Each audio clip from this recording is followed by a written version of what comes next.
मैं दिखने में थोड़ा अच्छा हूँ और अपने शरीर पर हमेशा ध्यान देता रहता हूँ। मेरे घर के पास ही एक परिवार रहता है, उसमें एक महिला और उनकी बेटी रहती थी।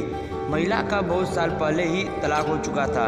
वह महिला देखने में किसी हीरोइन से कम नहीं है। हम सभी लड़के उन्हें सेक्सी आंटी के नाम से ही जानते हैं। उनका ड्रेसिंग सेंस बहुत ही अच्छा है, हर तरह के कपड़े पहनती है, लेकिन जब भी साड़ी पहनती है किसी भी परी से कम नहीं लगती थी। मैंने अपने आगे के शिक्षण के दिल्ली के कॉलेज में एडमिशन लिया था, तो मैं दिल्ली चला गया था। वहाँ लगभग 6 महीने हो गए थे, तभी मुझे पता चला कि उन आंटी की बेटी भी दिल्ली में पढ़ रही है। पहचान के होने के कारण हम बहुत बार मिल लेते थे। वह दिल्ली में अकेली रहती थी। एक दिन उनकी बेटी निक्की ने मुझसे पूछा कि क्या हम दोनों एक साथ रह सकते हैं। मैं भी अकेला ही रहता था। यह तो मेरे लिए एक चमत्कार ही था। हमारे एरिया की सबसे सुंदर और रोमांटिक लड़की के साथ रहने का मुझे मौका मिल रहा था। मैंने भी हाँ बोल दिया। निक्की ने आंटी को बताया था कि हम दोनों साथ ही में रह रहे हैं। आंटी भी खुले विचार की थी, तो उन्हें भी कोई प्रॉब्लम नहीं थी। वैसे तो हम दोनों सिर्फ दोस्त की तरह रहने का सोच रहे थे, पर हमारे बीच कुछ ही दिनों में शारीरिक संबंध बन गए। मैं सोच रहा ही था कि आगे क्या करेंगे, तो निक्की ने पहले ही बता दिया कि वह मुझसे शादी नहीं कर पाएगी, क्योंकि हम अलग जात के थे। मैं भी समझ गया था और हम आगे सिर्फ दोस्त बन के ही रहे। हम लगभग 3 साल साथ ही रहे और इसी बीच हमने बहुत बार संबंध भी बनाए।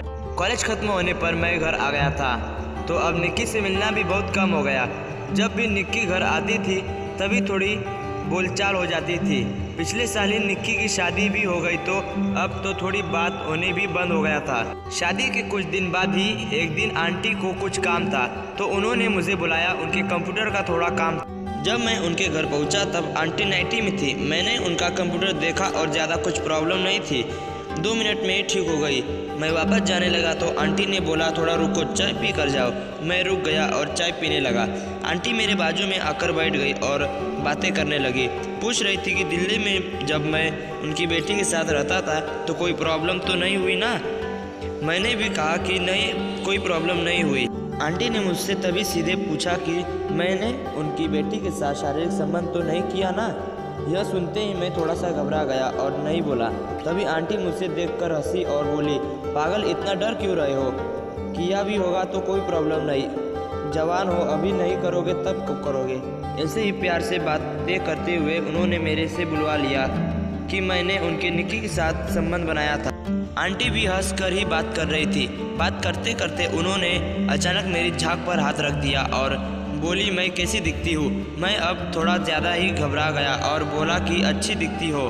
फिर आंटी बोली कि चलो थोड़ी मस्ती करते हैं। उसके बाद मुझे कुछ बोलने का मौका ही नहीं मिला। आंटी का मुझ पर पूरा कंट्रोल था। उस दिन हमने लगभग 1 घंटे तक शारीरिक संबंध बनाया और फिर मैं अपने घर गया। तब से जब भी आंटी का मन होता है वह मुझे बुला लेती है और हम थोड़ी मस्ती कर लेते हैं। यह मेरे लिए एक अनोखा ही अनुभव है। इसको ही मैं अपने लिए छप्पर फाड़ के अनुभव मानता हूँ।